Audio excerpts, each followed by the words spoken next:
Gold और silver में जबरदस्त उतार चढ़ाव जारी है। हाल ही में उम्मीद से कम महंगाई के आंकड़े आने के बाद रेट कट की संभावना बढ़ी है, जिससे बुलियन मार्केट को सपोर्ट मिल सकता है। दूसरी ओर टैरिफ को लेकर अनिश्चितता और फेड की विश्वसनीयता पे उठते सवाल निवेशकों को रियल एस्टेट की ओर मोड़ रहे हैं।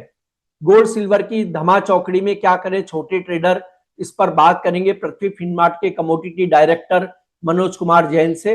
मैं हूं कमल शर्मा। मनोज जी, आपका स्वागत है मोलतोल में। नमस्कार कमल जी। जी नमस्कार। मनोज जी, जो महंगाई के आंकड़े अमेरिका से कम आए थे, उसके बाद रेट कट की उम्मीद कितनी बढ़ी है? क्या इससे गोल्ड में नई ऑल टाइम हाई की संभावना बनती है? देखिए कमल जी, यहाँ पे जो शुक्रवार को यूएस के महंगाई के आंकड़े आए थे, उसके बाद सोने और चांदी की कीमतों में कुछ रिकवरी जरूर देखने को मिली थी। लेकिन जैसा कि सबको ज्ञात है कि चाइना के जो मार्केट है वो एक सप्ताह के लिए बंद है, वहां पे लूनार न्यू ईयर हॉलीडे के चलते। इसलिए मार्केट में जो पार्टिसिपेशन है वो बेहद कम है, और कम वॉल्यूम के चलते हम देख रहे हैं कि यहाँ पे मुनाफा वसूली का जो दौर है वो कल से फिर एक बार देखने को मिल रहा है।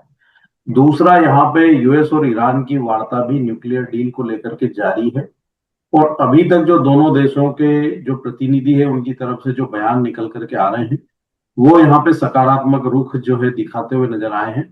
तो उसके चलते भी एक दबाव हमने यहाँ पे प्रेशियस मेटल पर बनते हुए देखा है। यूक्रेन के प्रेसिडेंट ने भी रशिया को वहां पे पीस डील के लिए जो है प्रस्ताव भेजा है।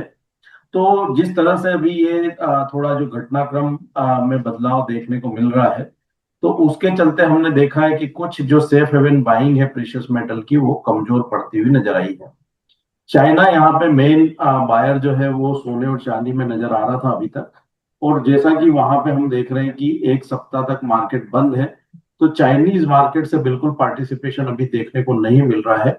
तो हमारा मानना है कि ये जो सप्ताह है सोने और चांदी के लिए थोड़े सुस्ती वाला रह सकता है। डॉलर में भी कुछ रिकवरी देखने को मिली है। फेड की ब्याज दरों को लेकर के अभी भी रुख जो है वो अनसर्टन है, क्योंकि यूएस प्रेसिडेंट जो है वो ब्याज दरों में कटौती की बार बार वकालत कर रहे हैं। लेकिन जो वर्तमान फेड चेयरमैन है वो ऑलरेडी यहाँ बोल चुके हैं कि वो डेटा को देख करके और उसके बाद वहां पे निर्णय लेंगे कि ब्याज दरों में कटौती की जाए या नहीं। तो अभी जो मार्च की पॉलिसी मीटिंग है उसमें ब्याज दरों में कटौती की संभावना बिल्कुल नगण्य है। इसीलिए हम देख रहे हैं कि सोने और चांदी में यहाँ पे सुस्ती देखने को मिल रही है कमल जी। जी, और मनोज जी, ईरान, अमेरिका, रूस, यूक्रेन, इनके रिश्तों में सहजता आती है, जो तनाव है वो कम होता है, तो गोल्ड सिल्वर पर कितना दबाव होगा? देखिए, यहाँ पे अगर कोई भी जियोपॉलिटिकल टेंशन ईज होता है तो निश्चित रूप से वो प्रेशियस मेटल के लिए थोड़ा सा जो है कमजोरी का संकेत होता है, और जो रिस्कियर एसेट है उसके लिए पॉजिटिव रहता है। तो इन संभावनाओं के चलते ही हम सोने और चांदी में यहाँ पे गिरावट देख रहे हैं। सोना $5,600 से अभी हम देख रहे हैं कि आज वहां पे $4,900 के स्तर को भी तोड़ता हुआ नजर आया था, और चांदी की कीमतें भी $120 से ऑलरेडी हम देख रहे हैं कि $75 के नीचे ट्रेड करती हुई नजर आ रही है।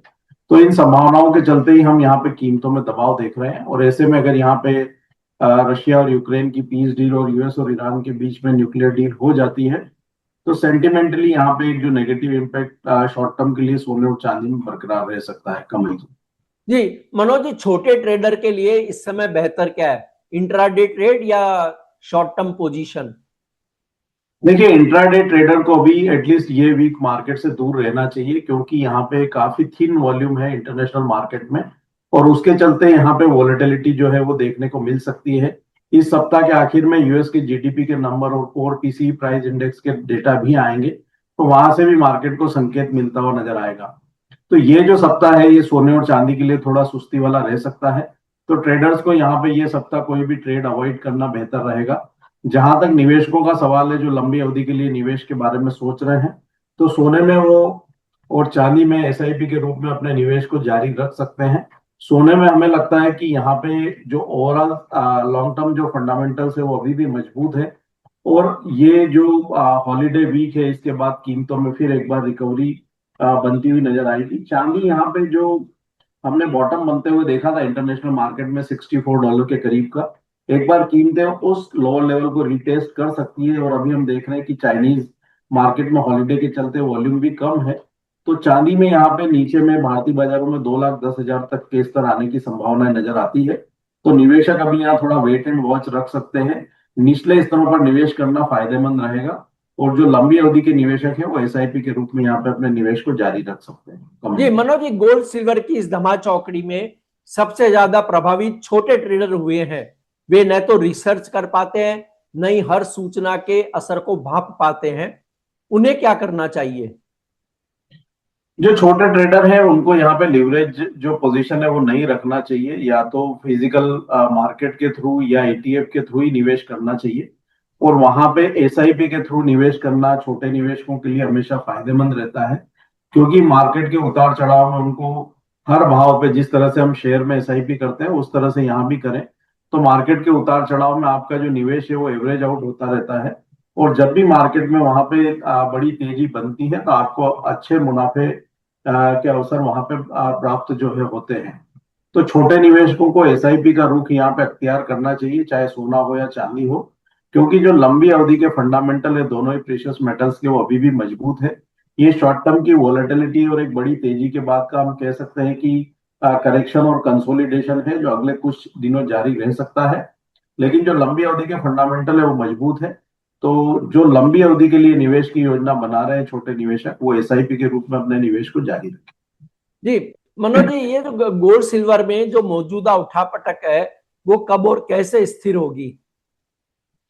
हमारा मानना है कि ये मन जो है वो थोड़ा सा वॉलेटिलिटी वाला रहेगा। यहाँ पे काफी सारी चीजें अभी हम देख रहे हैं कि जो वो प्रोग्रेस में है, चाहे वो यूएस के फेड की दरों को लेकर के अनिश्चितता हो, या यूएस और ईरान के बीच में जारी वार्ता हो, या रशिया यूक्रेन के बीच में पीस डील की संभावना हो। साथ ही अमेरिका और चाइना के बीच में भी ट्रेड को लेकर के वार्ता की संभावनाएं बनती हुई नजर आई है। तो ये सारी जो अनिश्चितताएं, हमारा मानना है कि फरवरी आखिर तक ये काफी कुछ क्लैरिटी वहां पे बाजारों में होती हुई नजर आएगी। तो एटलीस्ट जो है 10 से 12 दिन यहाँ पे एक वोलेटिलिटी जो है बाजारों में रह सकती है। और मार्च फर्स्ट वीक से हमारा मानना है कि स्टेबिलिटी जो है मार्केट में लौटनी चाहिए। कमल जी मनोज जी, सिल्वर का क्या होगा? गोल्ड की तुलना में बहुत टूट गई, हालांकि आपने कहा कि 2,10,000 रुपए आ सकती है। बिल्कुल, सिल्वर में हमारा मानना है कि $64-65 एक स्ट्रॉन्ग सपोर्ट रहेगा चांदी के लिए इंटरनेशनल मार्केट में। और भारतीय बाजारों में यहाँ पे 2,10,000 जो एक मजबूत सपोर्ट का काम करेगा। तो शॉर्ट टर्म में थोड़ा सा ट्रेंड यहाँ पे नेगेटिव रह सकता है। लेकिन 2,10,000 एक स्ट्रॉन्ग सपोर्ट जोन रहेगा। हमारा मानना है कि मार्केट उस लेवल को यहाँ पे होल्ड करता हुआ नजर आएगा वीकली क्लोजिंग बेसिस पर। अभी अपसाइड में यहाँ पे एक लिमिटेड पोटेंशियल नजर आता है। और 2,52,000 भारतीय बाजारों में एक मजबूत रेजिस्टेंस का काम करेगा। उस लिहाज से अगर हम इंटरनेशनल की मार्केट की बात करें तो यहाँ पे 81 से $82 जो है एक मजबूत रेजिस्टेंस के रूप में यहाँ देखने को मिलेगा। कमल जी, और गोल्ड पर आप क्या कहेंगे? गोल्ड में आज यहाँ पे 4,880 जो मुख्य सपोर्ट था सोने का, इंट्राडे में हमने उसको टूटते हुए देखा है। तो हमारा मानना है कि जो नेक्स्ट सपोर्ट लेवल है 4,770 वो सोना एक बार टेस्ट कर सकता है। लेकिन हमारा मानना है कि वो लेवल्स जो है यहाँ पे होल्ड होते हुए नजर आएंगे। तो अब यहाँ पे जो डाउन साइड है वो लिमिटेड नजर आती है। 1,47,000 1,48,000 की रेंज भारतीय बाजारों में एक बार बन सकती है। और $4,770 इंटरनेशनल मार्केट में। तो अगर शॉर्ट की पोजीशन है तो वो सपोर्ट लेवल के आसपास एक बार वहां पे जो है एग्जिट करने की सलाह रहेगी। $5,120 जो एक मजबूत रेजिस्टेंस बना हुआ इंटरनेशनल मार्केट में। और भारतीय बाजारों में 1,56,800 ये लेवल के ऊपर हम ब्रेकआउट जब भी होते हुए देखेंगे तो फिर वहां पे फ्रेश रैली जो है वो सोने में देखने को मिलेगी। सोने के फंडामेंटल चांदी के मुकाबले काफी मजबूत नजर आते हैं। तो अगर वहां पे $5,120 और 1,56,800 के ऊपर ब्रेकआउट हो जाता है तो फिर हम वहां पे एक अच्छी बढ़त सोने की कीमतों में फिर से आते हुए देखेंगे। अमन जी मनोज जी, आपका कोई डिस्क्लेमर? सोने और चांदी के फ्यूचर्स मार्केट में हमारी कोई पोजीशन नहीं है कमल जी। रिकमेंडेशन के चलते हमारे क्लाइंट्स की इनमें पोजीशन हो सकती है। कोई भी ट्रेडर या निवेशक यहाँ पे सोने और चांदी में कोई भी ट्रेड की रणनीति बना रहे हैं तो अपने वित्तीय सलाहकार की सलाह से ही बनाए, लिवरेज पोजीशन कम रखे और स्टॉप लॉस का पालन जरूर करें। जी आपका धन्यवाद, शुक्रिया मनोज जी।